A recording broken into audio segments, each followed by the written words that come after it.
John, thank you so much for coming out here today. It's great to have you. Yeah, thanks, man. It's good to be here. Yeah, sweet. Well, we're going to be talking about mission today, and you just so happen to be kind of the pastor overseeing missions at our church. We'll get more into that later. I think it's helpful, though, to start the conversation just by helping people understand, like, what exactly is mission? And when we think about, going to church and being on mission, are those kind of the same thing, like going to church regularly is mission, or are those actually two distinct aspects of the Christian life? Yeah, so that's a really good question.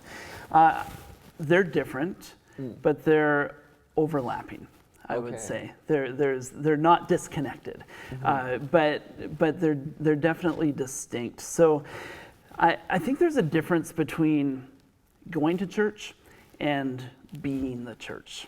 That's one of the distinctions that I would make. So we go to church, and that's an essential part of our faith expression and our faith development. And when we worship God in community, it's really significant. And God shapes us, God empowers us, community supports us. So going to church, super, super important. But the church is also it's got a mission that God has given to it, and it's a global mission. It's this. The global church actually is responsible for being Jesus' representative here on earth, and so it's our job, both here as we gather, but also out in the world, to actually represent Jesus. We carry the Holy Spirit with us. We carry the message of the gospel with us. And so I would say that that's mission. And so going to church, super important, but being the church, being on mission is actually what the church exists for, I would say. So so there's also a couple of words that I would use that are these gathering and scattering. So we gather as a church to worship, to learn, to encounter God through the study of His Word, through singing songs of worship to Him and stuff, to be in community. So we gather, but then when we scatter, then we're actually, we've got an assignment actually to be Jesus ambassadors around the world. So that's just some thoughts.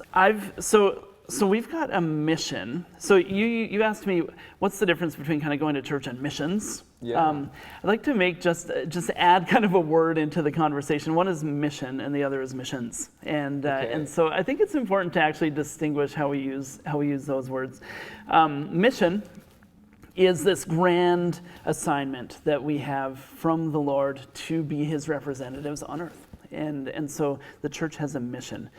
Missions it's been defined in all sorts of ways, actually, by all sorts of people. But how I would define missions with an S is the intentional taking of the gospel and the love of Jesus, often crossing cultures, often crossing geographical boundaries, with the intention of sharing. So that's just how I would define missions. So anyway, there's a bit of an answer for your question of, is going to church the same as missions? It's different, but it's definitely related. Right?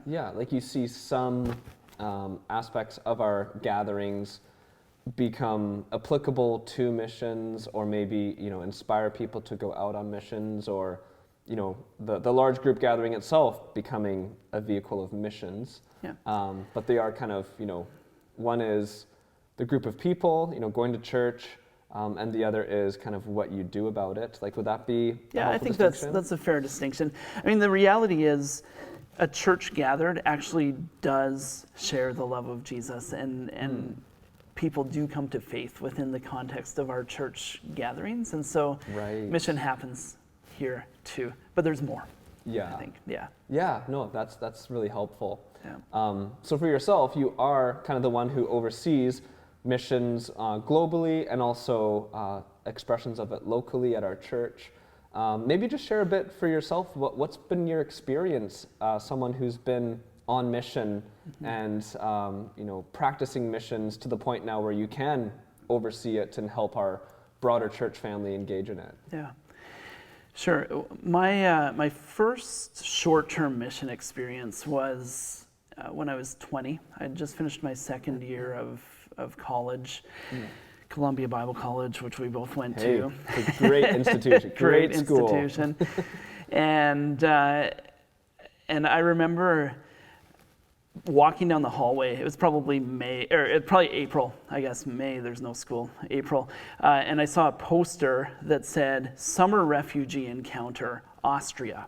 And so I grew up loving The Sound of Music, actually. Okay. the movie, which not every young adult guy grows up loving, but whatever. And That's awesome. so I looked at this poster and I was like, Austria? Oh, the hills are alive with the sound of music in Austria. I need to go. And so I signed up for this. Yeah. I signed up for this mission assignment. Yeah.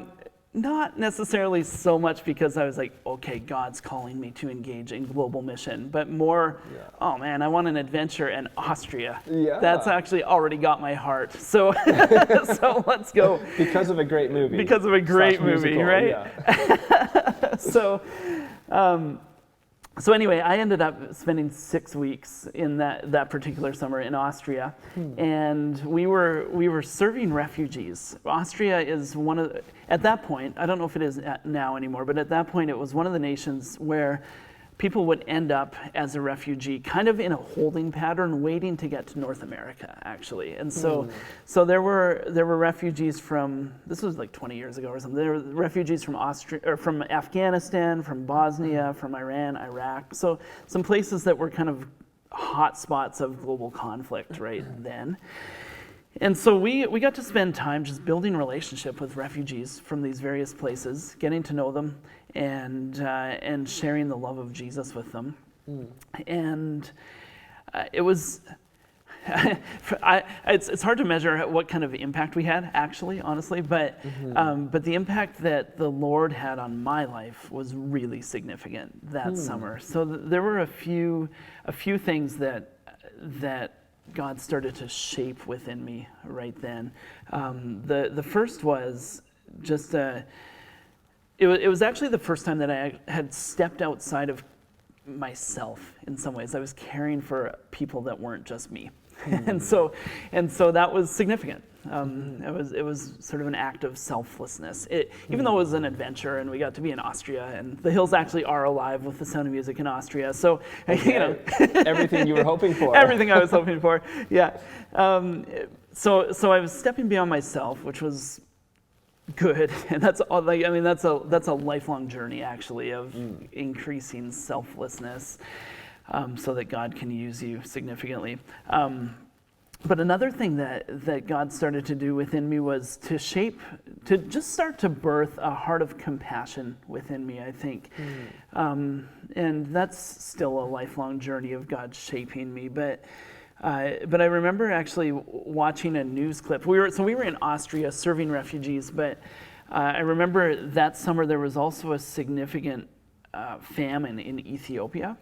And so I saw this news clip on CNN of these emaciated children in Ethiopia, like with flies landing on them and stuff. And it was all really dramatic and really painful and really sad. And I started to weep for these guys. And that was the first time I'd ever actually really, I think, experienced like compassion on a sort of guttural, emotional level. So that was significant. And I'm thankful for that. And God continues to grow that within me. And then the third thing that I really learned in that particular summer was that God actually loves people from all nations. Like I knew that intellectually, but I got to actually experience the fact that God actually does love people from around the world, which is really good. That's really foundational, actually. No kidding. So anyway, that was my first short-term mission experience. I won't go into nearly as much depth on other experiences, but I've had the opportunity to travel all over the world, really doing all sorts of short-term mission things, which has been just a great joy and privilege, and a great discovery process too of figuring out what is it that I'm actually good at, and what is it that I'm not good at or called to. One of the things that I've discovered I'm actually not good at is teaching English as a second language. Okay. But did you assume that you would be at some point? Well, so I got an assignment to do it. So my wife Christy and I signed up to lead a team that's primary assignment was to actually teach English as a second language. She happens to be an ESL teacher, so we knew it would be a good fit for her. And then I was like, okay, I'll do it too. And I'm really not good.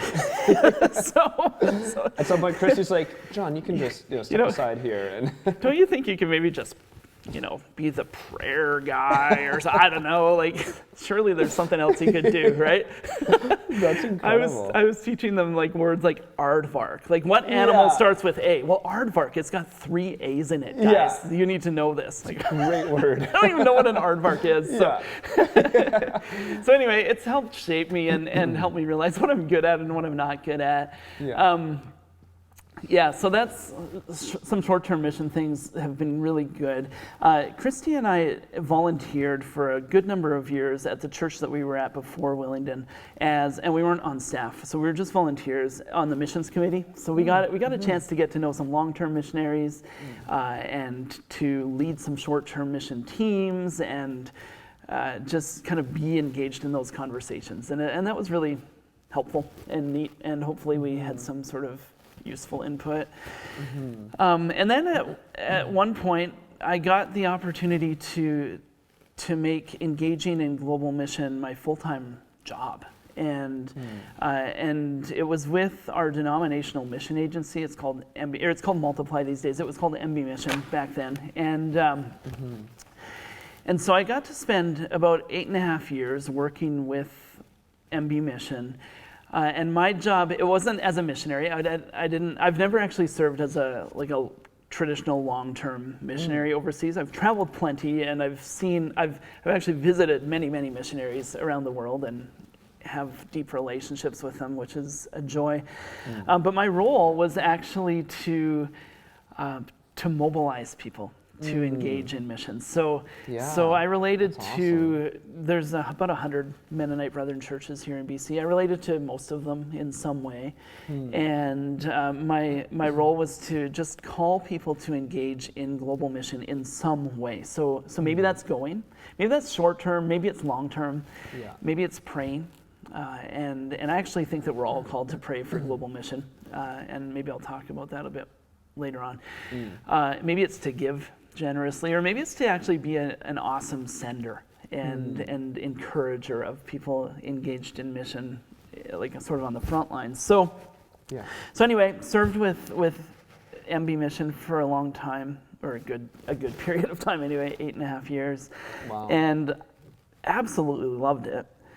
And then all of a sudden, the Lord opened up this door, and it was clearly the Lord, because I wasn't actually looking for it. Somebody came knocking on the door saying, hey, would you consider the conversation of being the missions pastor at Willingdon? I was like, huh. And then Christy and I prayed and discerned, and we're like, yeah, okay. I think that is actually the next thing. And so, so I've been here now 6.5 years, and it's been just awesome. And my dream is that every single person in the Willingdon Church family would be eagerly, actively engaged in God's mission in some way. And so both here and elsewhere. And so when I say elsewhere, I don't actually mean I think all of us should hop on a plane and go somewhere. I actually don't think that's for everybody. But I do think what is for everybody is to pray actively for our missionaries, to pray for nations around the world where people don't know Jesus, and to give generously. And here, we actually are all involved in spheres of influence where we can have some sort of impact, right? And so, if we're not, we should get into some sphere, right? Like if our only relationships are with people who are Christians already, let's actually intentionally step outside of that and figure out how to have an impact beyond. So anyway, I agree with that. Deeply, That's just a little bit of my mission engagement history. It's been awesome. It's been really, really life-giving, and to be able. I guess one of the privileges for me has been to be able to see God at work in different parts of the world, and to show up in life-changing ways.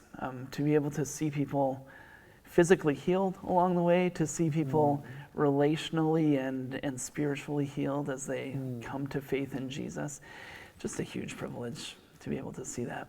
Yeah, it keeps that fire stoked within you to kind of keep moving forward and broadening the impact and the horizons of what missions could be at our church, but also beyond. Yeah.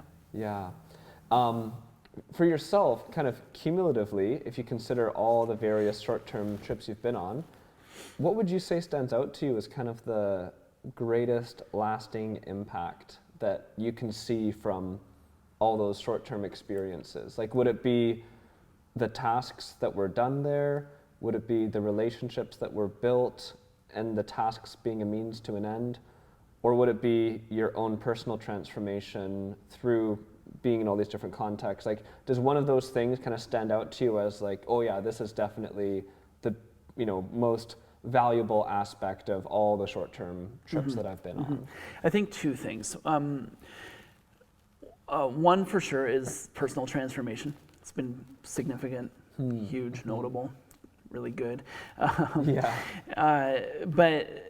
But equally as important, probably actually more important and foundational, is all of, well, I don't want to overstate it, but most of the teams that I've been on, the intent has been to enhance and accelerate the work that's already going on in a particular place, either through long-term missionaries or through a local church that already exists there. And so short-term mission teams come alongside something that's going on already and provide a shot of energy, a shot of oh man, there's a team, what's going on? And people come and see, a shot of come and see, maybe you would say. And or just a shot of really caring for the missionaries or the local believers and giving them sort of the gusto to move forward. Sometimes we've arrived and host missionaries or pastors have just been really, really tired, really discouraged. And if we can come with the lens of, hey, how can I actually encourage? How can I be an encouragement here? That actually probably has more longer term impact than anything that we could do in terms of tasks or a ministry right then. Wow. I think. So. Yeah, that's really cool. That's a really cool perspective. Just kind of, for everyone watching this and who will watch this who's considering short-term missions, to kind of have that as their focus, to be like, I want to be an encourager of those who will be staying here long term, rather than, it's not bad to do a great job at whatever task you have, but just to know that like actually the relational encouragement, the support could be, far more significant long-term investment. Yeah, I think it's really important to do an excellent job in whatever the task is. Like, we don't need to build that school after all. Just encourage them. But the thing about short-term mission is that it's short-term, and the impact that you can have in a 1 week or 2 week or 6 week period is pretty limited. The impact that you can have in a 3-year, 10-year, 20-year kind of commitment to a place is huge. But if you are 3 years in and you're so discouraged that you just want to leave, maybe a short-term team can come and give you, hold you. I think of the passage in Exodus where Moses is, I think it's Exodus 17, where Moses is up on the hill. There's a battle going down below, and he has to hold his arms up. And whenever his arms are held up, the army below is victorious. But whenever his arms kind of fall, they start to lose. And so Joshua and somebody else hold up his arms. I think it's Joshua. I don't know. A couple of people hold up his arms. And so maybe we can be arm holders, right? Like let's actually just come along and support these guys that God has called for this longer term purpose. Yeah, no, that's great. You mentioned earlier about kind of your definition of missions, kind of crossing cultural and geographic boundaries and all that. So I think when a lot of people who have been in the church for some time think about missions, it is kind of like this foreign, overseas, kind of maybe off the grid, new people, new land, sort of adventure of sharing the gospel. Would you say that that is kind of an accurate view of sort of the totality of what missions is and should be in the church? Or would you say that actually maybe missions is a bit more broad than just that, foreign, new culture, new people kind of, endeavor? Yeah, the second one. Okay. Yeah. So More it's not broad. limited to that. Yeah. I do want to say though that that is part of it. The first stuff that you articulated of going to a foreign land, investing your life there, proclaiming the gospel to people who have not yet heard the gospel. That's definitely part of it. That's part of God's plan, and I do think that that God has historically and does still call people to engage in that sort of way. And so to give their entire lives or a big chunk of their lives to reaching into a culture, people group where the gospel really hasn't gotten traction. And so missiologists, people who study mission, would say that in any people group where there's less than 3% kind of solid evangelical Christians, you actually need some outside input. And some people to come proclaim the gospel, some people to come and do leadership development, some people to plant churches and get them started. Wow. Once you kind of hit the 3% of the population threshold, then churches actually are more usually able to kind of be self-sustaining and kind of propagating, growing. Okay. And, so there is still definitely a need. And God does still definitely call people to engage in that way. But it's broader. And I think actually the global culture is shifting to some extent in terms of willingness actually to invest a lifetime into something. And so... And us millennials who are well, sure, 2-week commitment. I'll see. That's a big commitment. 2 weeks might be a bit much, right? But really, it is shifting. If you think about the generation that's just kind of one older than I am, many people in that generation would get a job in their 20s and work at their entire career, right? Yeah. And that's just actually very, very rare these days. Oh, yeah. Right? For my generation or yours or others, right? Or even younger. So, I mean, you've probably read more studies than I have, but people these days will probably work a whole bunch of different actual careers, total different careers, right? So that shifts what's possible. That shifts what's kind of a realistic ask in some ways. But the other thing that's kind of shifting is technology, of course, has just it continues to expand in crazy ways, and travel possibilities continue to I mean, not these days, of course, but in non-COVID days, we can actually travel anywhere in the world within, say, 36 hours, right? This is new in our century, right? Yeah. And in this past century, and so that just shifts what's possible. And technology, even one story of how Willingdon is engaging in mission these days. We've got a growing relationship with a church in Ukraine, Berdyansk, Ukraine. And one of the things that's happened this year is people from our Russian language ministry here at Willingdon have actually been teaching discovery classes online. Wow. From here to there. And so, the possibilities are different. Which prior to COVID wouldn't really have even been a thought. We wouldn't have thought of it. Yeah, it's like if we want to teach discovery, we got to send a group of people over there to go teach Bible classes and teach kind of basics of the Christian faith. Yeah. But now it's like, oh, we can do it over Zoom or FaceTime or whatever. So the possibilities, even though they existed before, now we're actually thinking of them as real possibilities, right? Right. So right. the face of mission engagement is changing a little bit, I'd say. I'd like to place an idea in people's brains, just because I know that most people who are watching are probably in the young adult category.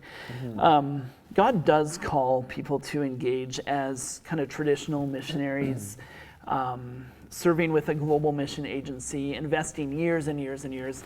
And so this isn't actually the idea that I want to place in people's brains, but I am praying, I should say this, I am praying that in the next 10 years, God will raise up 40 long-term missionaries from within our church family. So maybe that's somebody who's watching. Hopefully it is. So God does call people to engage kind of full-time missionary roles. Yeah.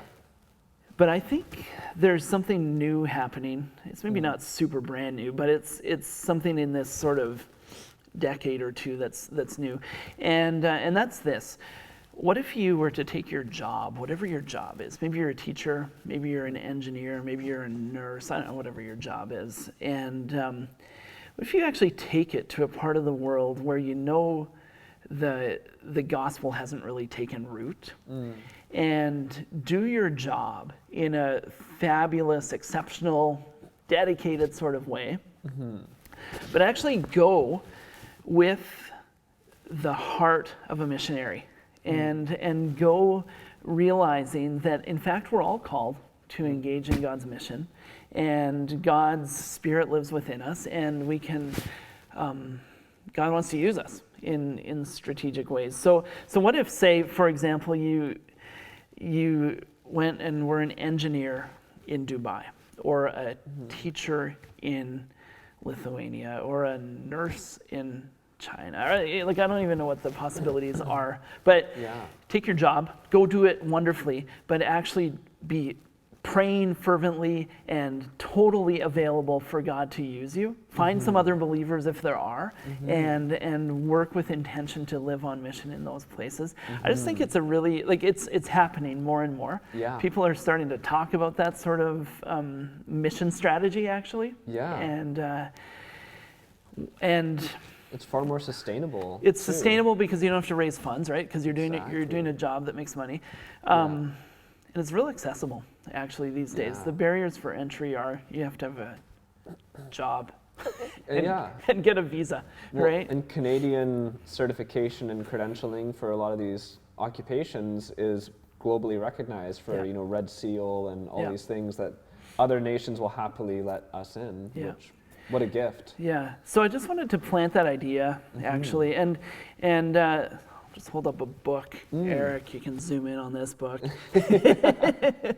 I always like to buy any book that has a yellow cover, which is a little risky, but this one is particularly good. It's called Scatter. It's by a guy named Andrew Scott, who works for an organization called Operation Mobilization, and the subtitle is "Go Therefore and Take Your Job with You." And the whole idea is what I've been talking about. Just like, let's have a whole movement of people who are just entering their careers, or people that are further in, take those careers on mission. And I just think I think there's so much potential for that to have a huge impact. So that's brilliant. So anyway, I've actually started to think about that and to think about how could we actually intentionally send people who want to do that sort of thing, because they don't fit under the traditional sort of missionary umbrella, but you don't have to go apply for a missionary organization, get interviewed. It's more just like, hey, you can just get up and go, really. And I think even for my generation and younger, travel is, like this huge part of what it means to be a millennial or Gen Z, almost to an unhealthy extent, where travel becomes an idol that we worship, where it's like, the more you travel, the better you are, the cooler you are.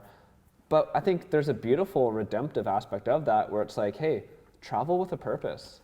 Like, go bring your job to a new culture, to a new area, not just for our own gratification, but however, for advancing the kingdom of God, for bringing the good news of Jesus to a place that doesn't really know it yet.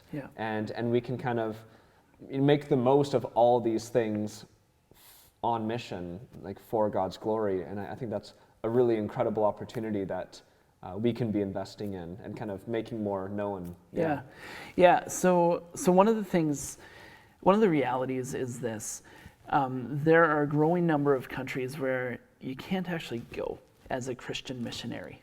Right. You just can't. Yeah. And so they don't want you. No, and so if you can go into a particular place and do a wonderful job at your career and use that kind of as your entry point,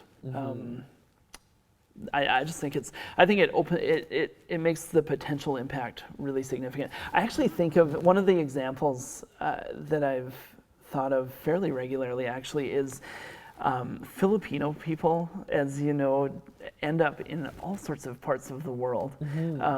Mass immigration around the world, it seems, and they end up in a lot of times in service industry sort of jobs. And so they're nurses, they're teachers, they're cab drivers, they're restaurant owners, whatever the job may be. But lots of these Filipino people actually have ended up in really restricted areas, like Saudi Arabia, for example. There are tens of thousands of Filipino people in Saudi Arabia. So, so if the Filipino church can be really intentional about raising up gifted, godly believers that can actually self-feed themselves, so they don't need to be a part of a church family, because in Saudi Arabia one doesn't exist, or maybe it does. I actually just don't know. But but if we can, if that church can actually train people to be on mission without being missionaries, like in the formal title, I just think the impact is huge. So I think we need to think about that as our church family as well. Oh, that's awesome. I love that vision. I think that's definitely, the direction that we could see things going. Bit of a tangent side note, but Vancouver, statistically, where would we be at percentage-wise of like evangelical Christians in, not necessarily even Metro Vancouver, but like Vancouver City itself? So I don't know.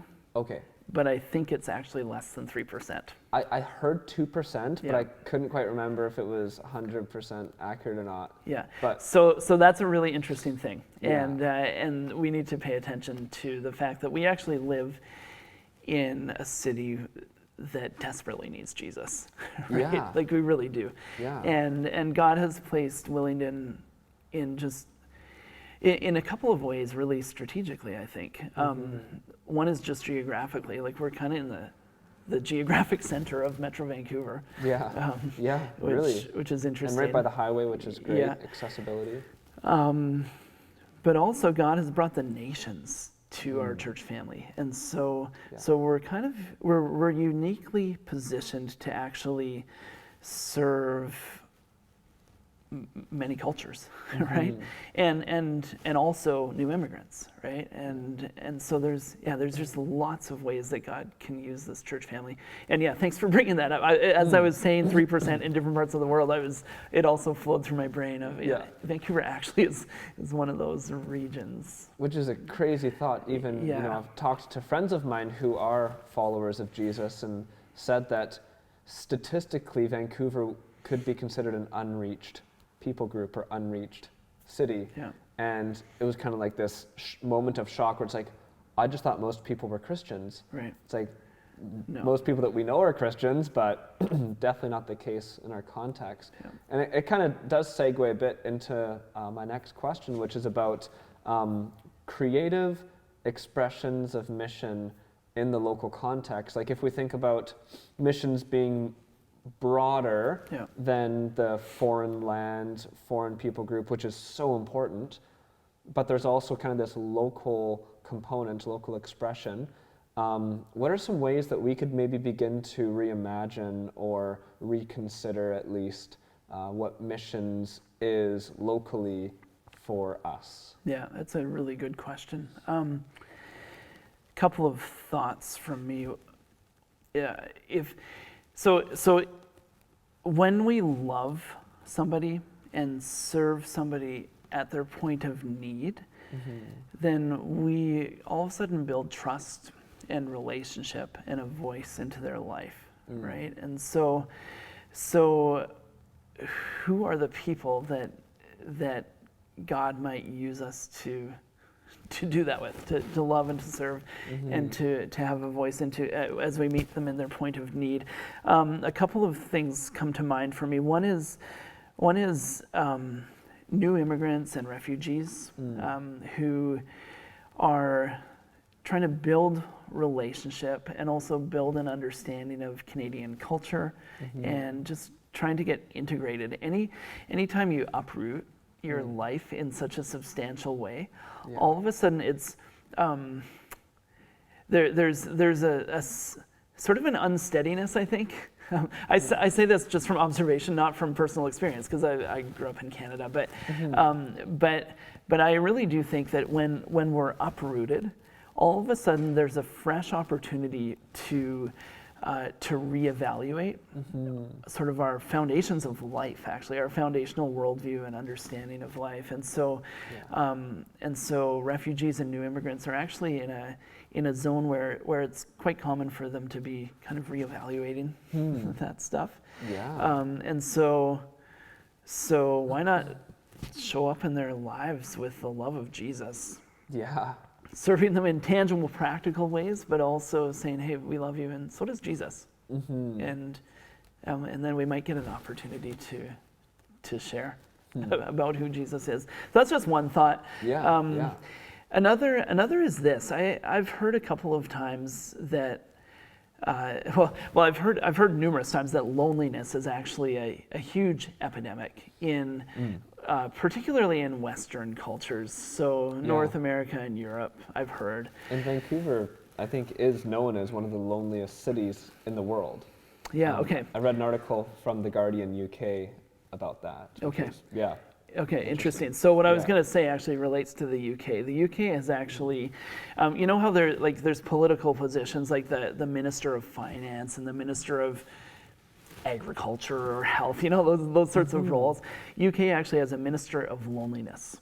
And so that they've identified that it's enough of an issue that they actually need some government intervention and leadership to address the issue, which I think is really fascinating. Really, really sad. Well, actually, but and as a health crisis. Too. So it's very telling. So what are the ways that we can actually step into people's lives? That's the big question, and actually just step beyond our comfort zone, step beyond ourselves, and actually step into the lives of people who are desperately lonely. And that doesn't have to be new immigrants or refugees. That could be anybody walking down the street, right? So. So anyway, those are just two big sort of categories. One is just really lonely people, and the other is people who are in significant moments of transition. I think there are ways that we can serve them. And I think, you know, another one does come to mind, like in our context, a lot of people know about Christianity or have heard about it, maybe not experienced it, but it's almost like people have already rejected it in our context. They've already, you know, it's crossed their minds and like, no, it's not for me. So in a context like ours where most people just don't want to hear about it, it's nothing new, it's nothing exciting, like, oh, tell me more. How do we creatively engage in missions when it would appear that the, you know, kind of culture at large here just has no desire even to listen to the gospel being presented? Yeah, that's a good question. I think actions speak volumes, and might actually be the entry point into being able to speak words of truth. So I think as we look at our city, if we can identify what are some issues that we could actually as a church step into and help our city see transformation and be engaged significantly in those things. Right now I don't have one specific idea in mind, but I do think we need to think about, okay, what are the ways that we can actually engage in leading our city in some ways, and in leading our city and loving our city, caring for our city, and as we are able to actually show that we really do love this city, people will pay attention maybe in a fresh way to, oh, why do you love this city, all right?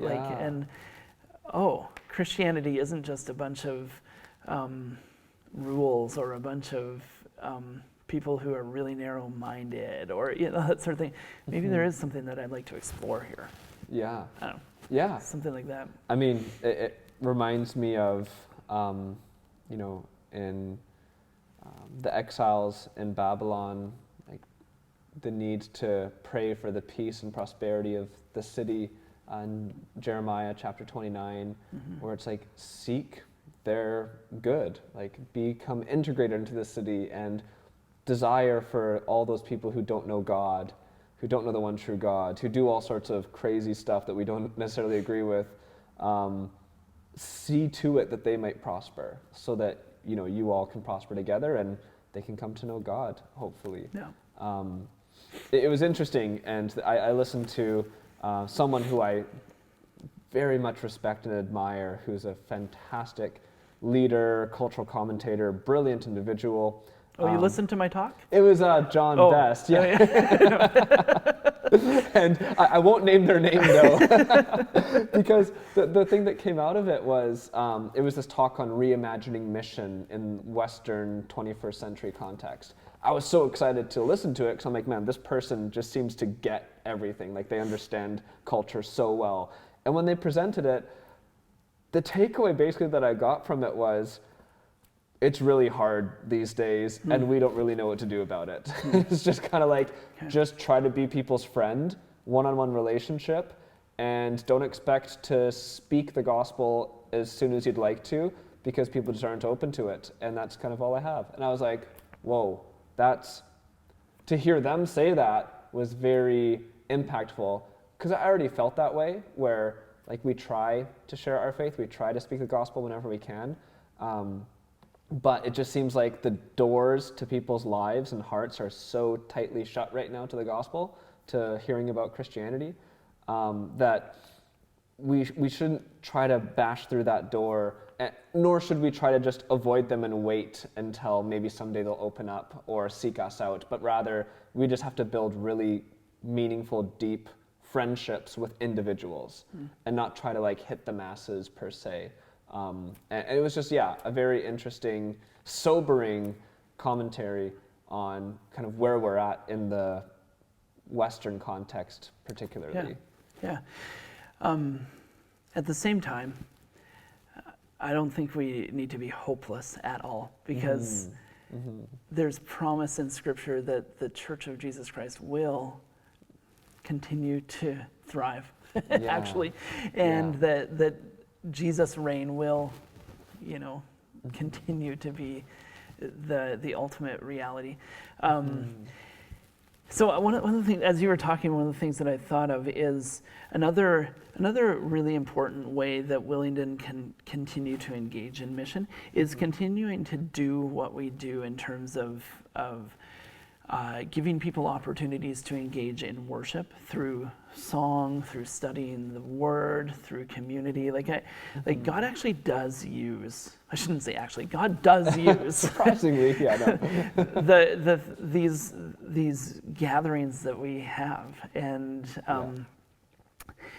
really in surprising ways sometimes. There are literally thousands of stories of people coming to faith in the Willingdon Church family, and some pretty recently, and surprising moments even of God using a service that we've done here in our Willingdon Church context, and several people in Montreal coming to faith as a result of watching the sermon. Or God can just do some wonderful stuff, and so I think we need to continue to faithfully preach the Word, faithfully give people opportunities to worship in various ways, and when we do that, the Holy Spirit does work. So we don't want to set that aside at all. Right. Yeah. Yeah.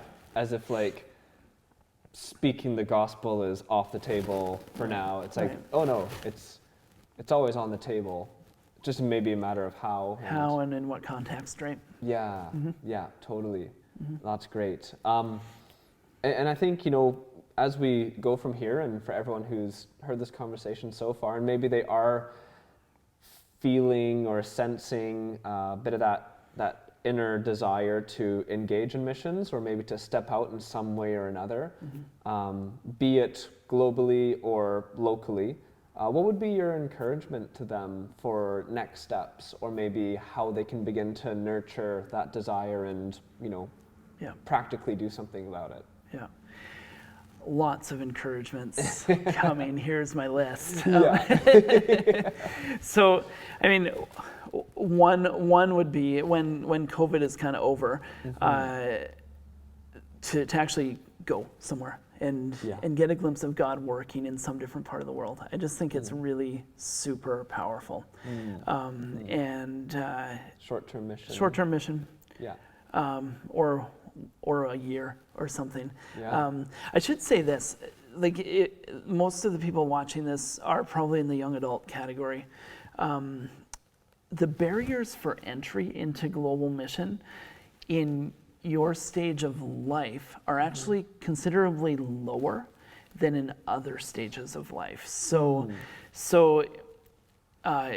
many of you aren't married, many of you don't have children, many of you are at the beginning of your careers, and to step out of it, or you haven't even stepped into it yet, but to step out of it right now wouldn't be sort of a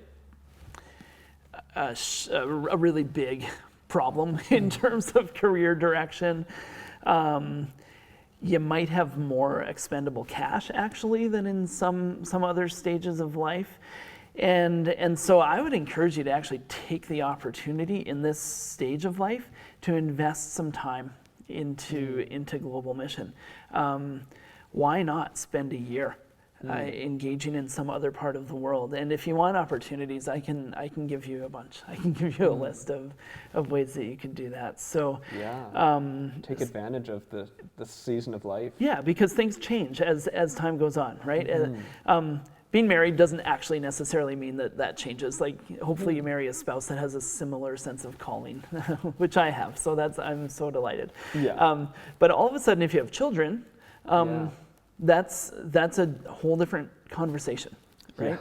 Yeah. And or if you've got a mortgage, right? Or like there's pieces that are that actually are bigger barriers to entry. So take advantage of the season. And allow God to shape you as you take some steps of faith and obedience in some other part of the world. That would be my encouragement. Yeah.